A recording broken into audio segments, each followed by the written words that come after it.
Donald Trump साहब बड़े अरमानों के साथ में चाइना गए थे, लेकिन चाइना से भी खाली हाथ लौटना पड़ा है।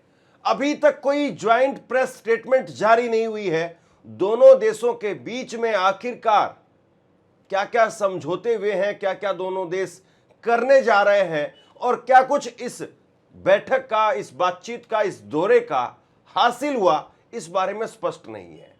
और दूसरा, जो सबसे बड़ी लालसा के साथ में, सबसे बड़ी दिल की ख्वाहिश के साथ में डोनाल्ड ट्रंप साहब गए थे कि ईरान के साथ में युद्ध खत्म करने को लेकर के चाइना अमेरिका के साथ में खड़ा हो जाएगा, वो बात भी होती हुई नजर नहीं आई।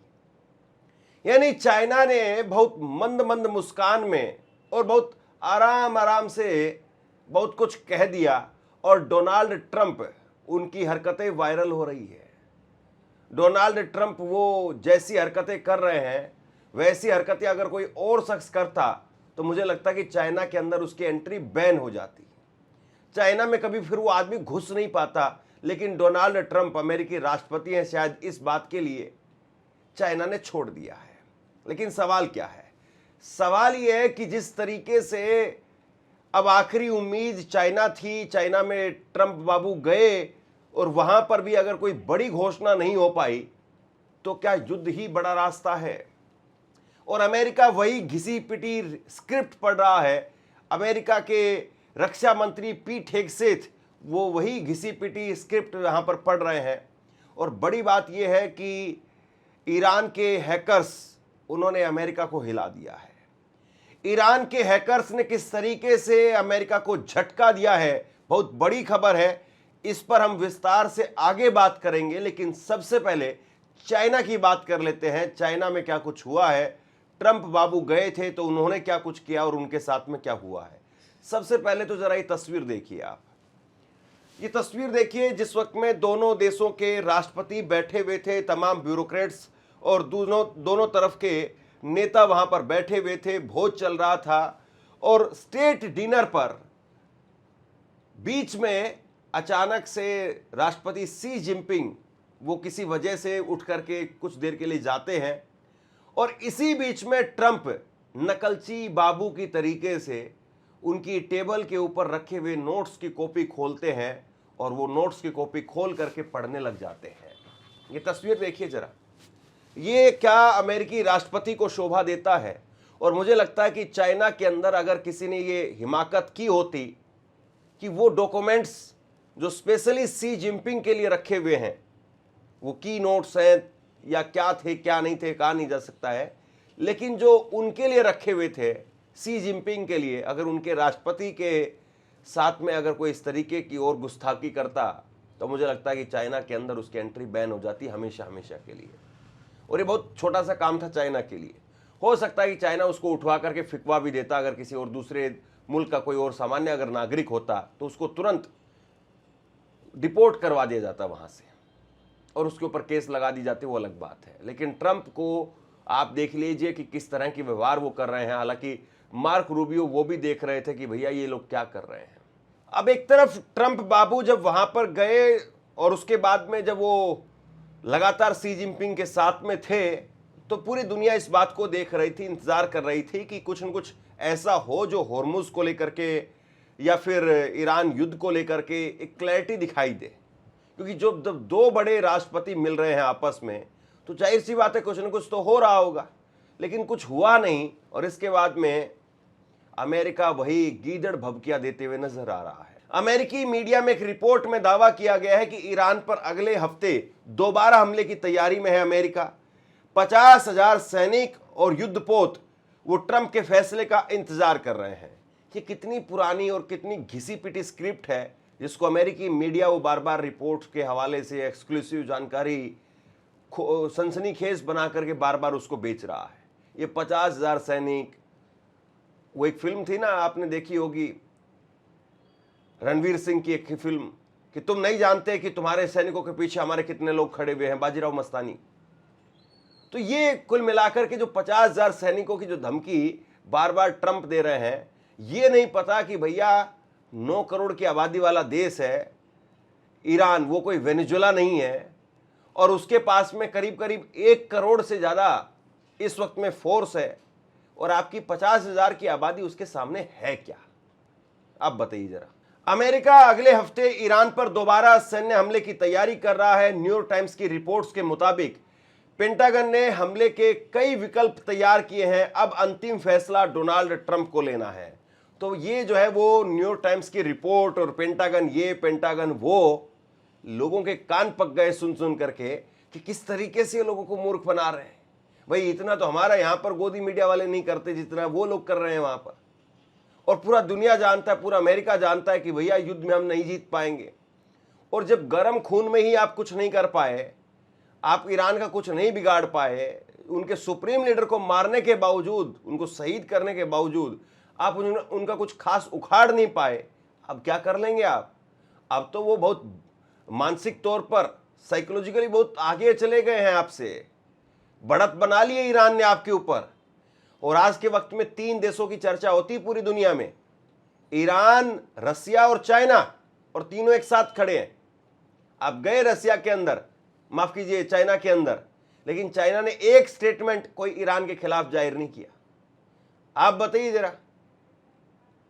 मोदी साहब गए हुए हैं इस वक्त में, यूएई में गए हुए थे, 180 मिनट का दौरा था, और यूएई में कहकर के आए हैं कि हम आपके साथ खड़े हैं। हालांकि उन्होंने ईरान युद्ध को लेकर के नहीं कहा, लेकिन ये जरूर कहा कि हां वो यूएई के हितों के साथ में भारत खड़ा है, ये उन्होंने कहा।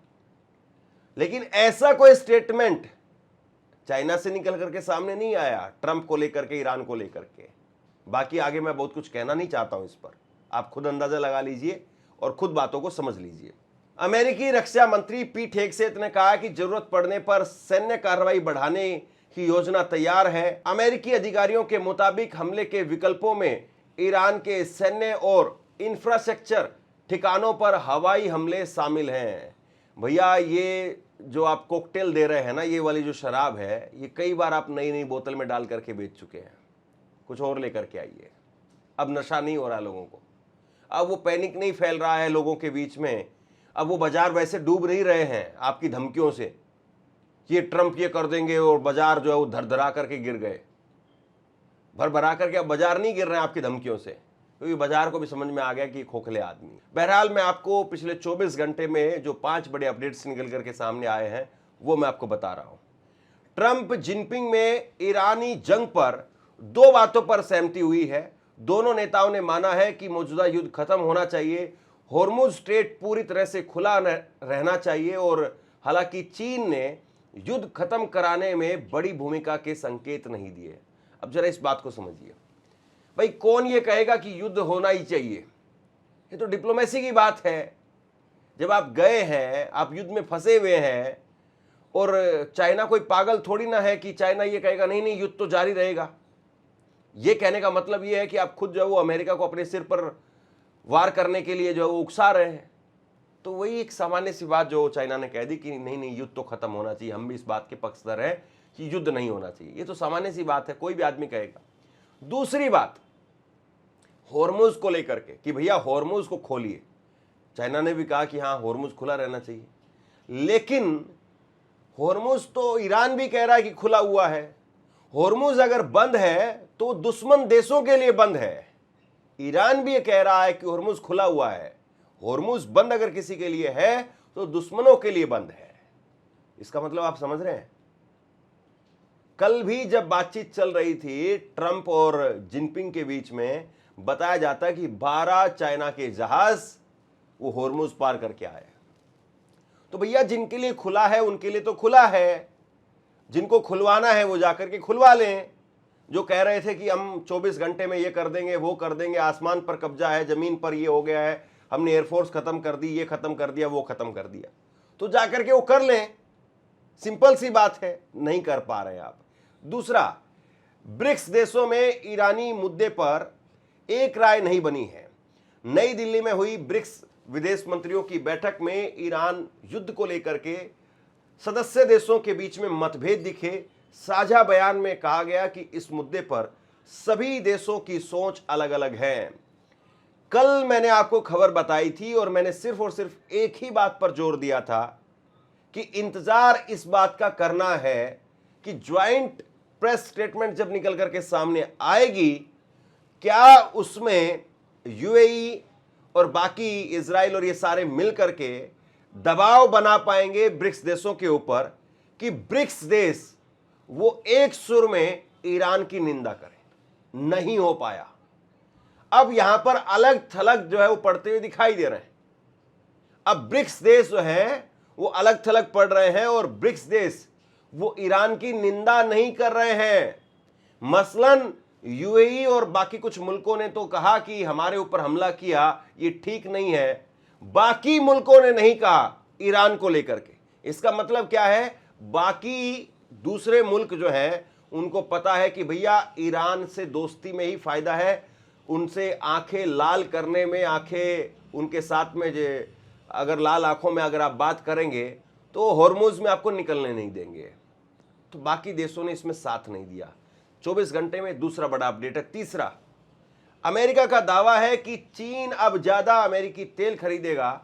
अमेरिकी ऊर्जा मंत्री क्रिस राइट ने कहा है कि युद्ध के बीच में चीन अमेरिकी तेल खरीद बढ़ा सकता है। उन्होंने हॉर्मुज में जहाजों की सामान्य आवाजाही को जरूरी बताया। अब ये जो है बहुत ऐसा कहिए कि साहब कुछ नहीं मिला तो चलो यही लेकर के चल पड़ते हैं। अब जब दोनों देशों के बीच में बातचीत हुई है, दोनों देश एक दूसरे के साथ में संबंध मजबूत करने के लिए, व्यापार बढ़ाने के लिए इस मकसद से गए थे, तो कुछ हासिल नहीं हुआ। तो बस बड़ी अपडेट के नाम पर यही हासिल है कि साहब अब अमेरिका से चाइना ज़्यादा तेल खरीदेगा। अरे भैया, वो वेनेजुएला से तेल खरीद रहा था, वेनेजुएला से ही वो अब भी तेल खरीदेगा और वो वेनेजुएला के तेल को अमेरिका अपना तेल बता रहा है। बस बात इतनी सी है। ईरान जो है वो चाइना के साथ में खड़ा है और चाइना ईरान के साथ में खड़ा है, तो चाइना जाहिर सी बात है वो ईरान से अपना तेल और बढ़ा सकता है और ईरान का तेल वो और बड़ी मात्रा में चाइना ले सकता है। तो इसमें कोई बड़ी वाली बात नहीं है कि कल को ये खुश करने के लिए तो आपको बोल दिया कि हम अमेरिकी तेल खरीदेंगे, तो अमेरिकी तेल से मतलब वो वेनेजुएला का तेल है और वेनेजुएला का तेल तो चाइना पहले भी खरीदता रहा है, अब भी खरीद लेगा। लेकिन मसलन बात ये है कि चाइना जा करके डोनाल्ड ट्रंप किसी तरीके से वो किसी न किसी मुद्दे पर अपनी बड़ी जीत बताना चाह रहे हैं कि भैया हम ये हासिल करके लाए हैं, लेकिन हासिल कुछ दिखाई नहीं। वहीं चीन ने अमेरिका ईरान से बातचीत जारी रखने की अपील की है। चीनी विदेश मंत्री ने कहा कि हॉर्मुज संकट का समाधान सिर्फ स्थायी युद्ध विराम से, बातचीत से निकल सकता है। उन्होंने कहा कि ताकत नहीं, कूटनीति ही सही रास्ता है। तो चाइना कह रहा है कि भैया देख लो, दोनों बात कर लो, आपस में बात कर लो, युद्ध ठीक नहीं है। यानी कुल मिलाकर के कुछ भी चाइना ने जोर दे करके नहीं कहा और ना ही चाइना जो है वो ये कह रहा है कि मैं युद्ध खत्म करवा दूंगा। ना कोई जिम्मेदारी ली, ना खुद अपने आप से कुछ करने के मूड में चाइना दिखाई दे रहा है और ना ईरान को कुछ कह रहा है कि भैया आपको करना ही पड़ेगा कि इतने बड़े साहब हमारे घर पर आ गए तो अब तो कुछ करिए, हमारी इज्जत का सवाल हो गया है। इन्होंने आकर के घर पर हमारे पैर दबाए हैं, हमारी चिलम भर करके दी है, हुक्का भर करके दिया है, तो कुछ इतना तो कर दीजिए। वो कोई भी किसी प्रकार से संकेत नहीं दे रहा है। पांचवा बड़ा मुद्दा, जो पांचवी बड़ी अपडेट पिछले 24 घंटे में आई है, उसमें जर्मनी ने ईरान से तुरंत बातचीत शुरू करने को कहा है। जर्मन चांसलर फ्रेडरिक मर्ज ने कहा कि ईरान को तुरंत बातचीत की टेबल पर आना चाहिए, उसे परमाणु हथियार बनाने की इजाज़त नहीं दी जानी चाहिए। उन्होंने हॉर्मुज स्ट्रेट खोलने की मांग भी की है। तो देखिए, कुल मिलाकर के जब चाइना से आप कुछ हासिल नहीं कर पाए तो हो सकता है कि बैकडोर से अमेरिका ने जर्मनी से कहा हो कि भैया तुम ही एक स्टेटमेंट दे दो। कल को अखबारों में कुछ तो होगा जो छप जाएगा, कुछ तो हेडलाइन ऐसी होगी जो लोगों को बता देंगे हम तो कुछ यहां से हासिल कर नहीं पाए, तुम एक स्टेटमेंट दे दो।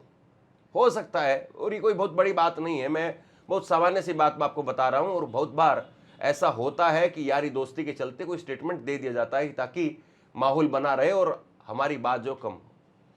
अब दो बातें यहां पर पहले से ही साफ है। ईरान ने कभी इस बात को जोर देकर के आज तक नहीं कहा है कि हम हर कीमत पर, हर तरीके से, हर हाल में परमाणु बना करके रहेंगे, हम परमाणु बम बना करके रहेंगे, कभी उन्होंने नहीं कहा। उल्टा अयातुल्ला अली खामेनी, जिनको इन्होंने शहीद कर दिया, वो तो कहते थे कि नहीं भाई, हमें परमाणु बम बनाने की जरूरत नहीं है, क्योंकि हमारा जो दुश्मन है वो आसपास में है, हमें परमाणु बम की क्या जरूरत है। और वहां के जो लीडर्स हैं वो भी इस बात को कह रहे हैं। अब्बास अरागची अभी आए भारत में, ब्रिक्स देशों की बैठक में वो शामिल हुए और उन्होंने जोर देकर के इस बात को कहा कि हमने कभी नहीं कहा कि हम 100% परमाणु बम बना करके ही रहेंगे। हम हमेशा से इसके खिलाफ रहे हैं और हमारी जो सोच रही है, हमारी सोच यही रही है कि हम जिस तरीके से शांति के साथ में अपना न्यूक्लियर प्रोग्राम जारी रखे हुए हैं उसको हम जारी रखें। परमाणु बम बनाने की हमारी कोई दिलचस्पी नहीं है। यानी अब आप जो बात कह रहे हैं वो तो ईरान कह ही नहीं रहा, आप तो जबरदस्ती आ गए मुंह उठा करके कि ये परमाणु हथियार बना रहे हैं, परमाणु बम बना रहे हैं, और आप जबरन आ गए और उसके बाद में जो आपने किया वो सबके सामने है। कुल मिलाकर के ये है कि खोदा पहाड़ और निकली चुहिया भी नहीं है। यहां पर तो चुहिया भी अगर होती तो कह दिया जाता कि चुहिया तो मिली है। ट्रंप बाबू गए हैं और इंतजार अब ये करना पड़ेगा कि कम से कम कुछ जो दोनों देशों के बीच में बातचीत हुई है वो लीकेज होकर के, वो खबरें हैं क्योंकि ऑफिशियली तो सामने नहीं आया कुछ भी, तो लीकेज होकर के कुछ खबरें सामने आ जाए, इंतजार इस बात का है। शेयर कीजिए इस खबर को और आप क्या सोचते हैं नीचे कमेंट सेक्शन में लिख करके जरूर बताइए। इस वीडियो को लाइक कीजिए और चैनल को सब्सक्राइब जरूर कीजिए। शुक्रिया, थैंक यू।